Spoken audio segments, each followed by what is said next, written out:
नमस्कार, आदाब। मैं हूं अबुल नसर इकबाल। दोस्तों, आज एक ऐसे मुद्दे की बात करेंगे, या यूं कहें कि एक ऐसे घोटाले की बात करेंगे जिसका नाम सुनते ही सरकार की सांस फूलने लगती है। खास तौर से हमारे प्रधानमंत्री असहज महसूस करने लगते हैं। अपने आप को सरकार ने इस मामले में क्लीन चिट दे रखी है। उनके मंत्री या पूरा सरकारी तंत्र जैसे ही ये मुद्दा उठता है, विपक्ष उठाता है, खास तौर से कांग्रेस पार्टी जैसे ही ये मुद्दा उठाती है, कांग्रेस पार्टी पर पूरी सरकार हमलावर हो जाती है।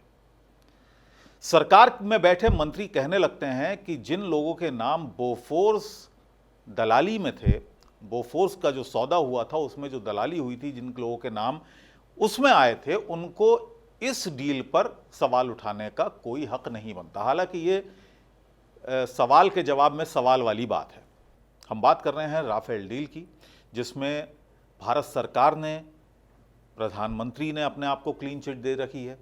सुप्रीम कोर्ट ने क्लीन चिट दे दी है। आपको याद होगा, सुप्रीम कोर्ट में दस्तावेज भारत सरकार ने जमा कराए थे और उसके बाद 2019 में सुप्रीम कोर्ट ने इसमें फैसला सुनाया था कि इस सौदे में, इस डील में, यानी राफेल की डील में किसी तरह की कोई गड़बड़ी नहीं हुई, ना ही कोई दलाली हुई, ना रिश्वतें हुई।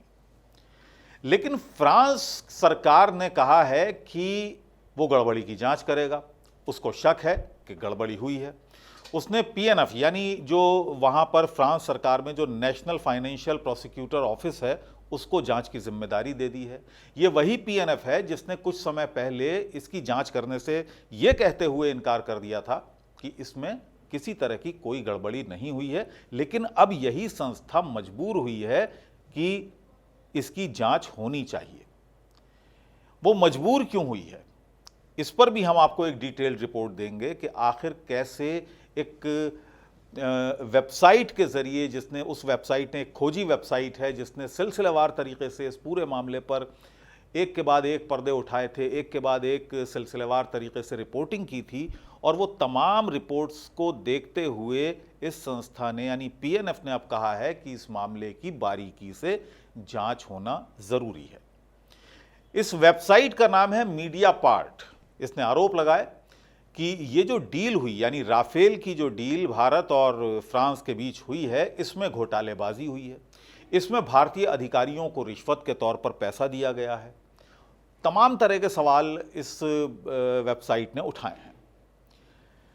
अब हम आते हैं उस बिंदु पर जिससे पूरी सरकार सख्ते में आ जाती है। खास तौर से प्रधानमंत्री काफी असहज हो जाते हैं, जैसा कि मैंने कहा, और वो है दसों एविएशन और रिलायंस एविएशन लिमिटेड के बीच करार।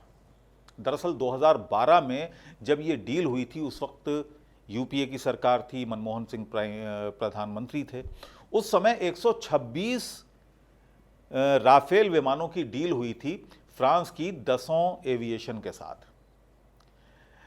उसमें जो भारतीय पार्टनर था वो था हिंदुस्तान एरोनॉटिक्स लिमिटेड, यानी एक सरकारी कंपनी थी जिसको कि भारतीय पार्टनर के तौर पर यहाँ पर इंट्रोड्यूस किया था भारत सरकार ने कि भारत में जो विमान बनेंगे राफेल के, वो भारत हिंदुस्तान एरोनॉटिक्स लिमिटेड बनाएगी। कुल मिलाके ये तय हुआ था कि कुछ विमान राफेल वहीं पर बनेंगे, यानी दसों एविएशन बनाएगी, और बाकी के विमान यहाँ हिंदुस्तान एरोनॉटिक्स लिमिटेड बनाएगा। टेक्नोलॉजी ट्रांसफर दसों एविएशन करेगा।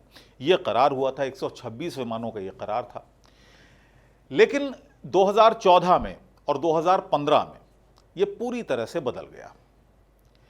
यह डील हो गई सिर्फ 36 विमानों की, और इसमें भारतीय साझीदार के रूप में अनिल अंबानी की कंपनी को इंट्रोड्यूस करा दिया गया।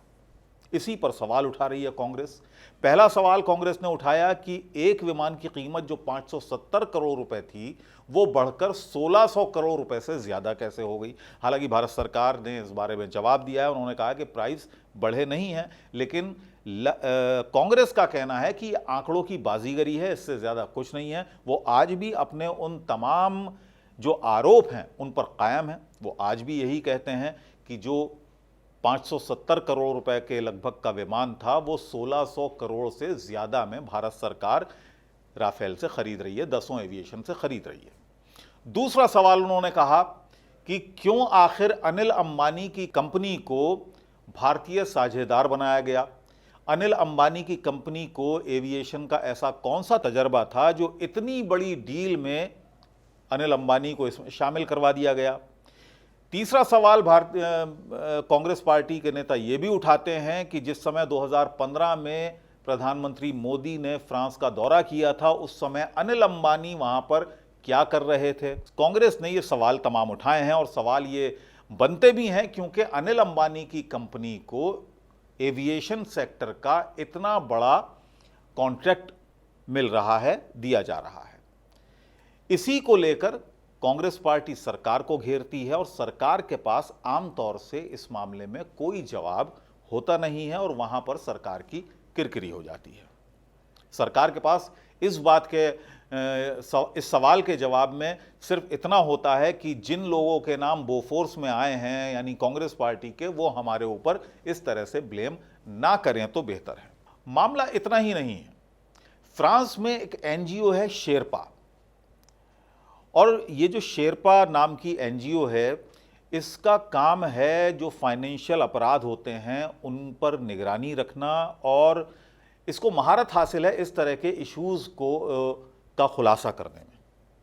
उसने भी सवाल उठाए हैं। उसने यही कहा है कि प्रधानमंत्री के जो करीबी दोस्त हैं उनको इस मामले में कुछ वित्तीय उपकार किया गया है। इस तरह की उसकी अपनी फाइंडिंग्स है।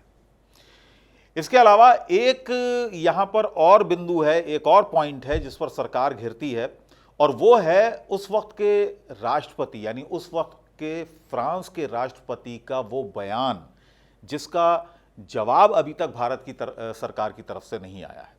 उन्होंने कहा है कि भारत में साझेदार कौन होगा, इस बात की जिम्मेदारी फ्रांस पर या दसों एविएशन पर बिल्कुल नहीं है। यानी ये भारत सरकार तय करती है कि भारत में उनका साझेदार कौन होगा, और भारत सरकार ने तय कर दिया अनिल अंबानी के रूप में, रिलायंस एविएशन लिमिटेड के रूप में, कि भारत में दसों एविएशन के साथ राफेल जो विमान बनेंगे वो रिलायंस एविएशन लिमिटेड बनाएगा। तो ये एक तरह से बॉल भारत सरकार के कोर्ट में डाल दी फ्रैंको होलांदे ने कि फ्रांस का कोई लेना देना नहीं है, दसों एविएशन का कोई लेना देना नहीं है, जो भारतीय साझेदार है राफेल डील में उसका पूरा दारोमदार भारत सरकार के ऊपर है। भारत सरकार ही तय करती है कि भारत में ये विमान कौन बनाएगा। अब पहले क्योंकि सरकारी एक कंपनी थी हिंदुस्तान एरोनॉटिक्स लिमिटेड, जो यूपीए के ज़माने में इंट्रोड्यूस कराया था यूपीए की सरकार ने, लेकिन एनडीए की मोदी गवर्नमेंट ने अनिल अंबानी को इंट्रोड्यूस कराया बतौर भारतीय साझेदार। ये सवाल जो है ये ज़ोर शोर से उठाती है कांग्रेस पार्टी, और इस पर जवाब देते नहीं बनता है भारतीय जनता पार्टी के नेताओं को।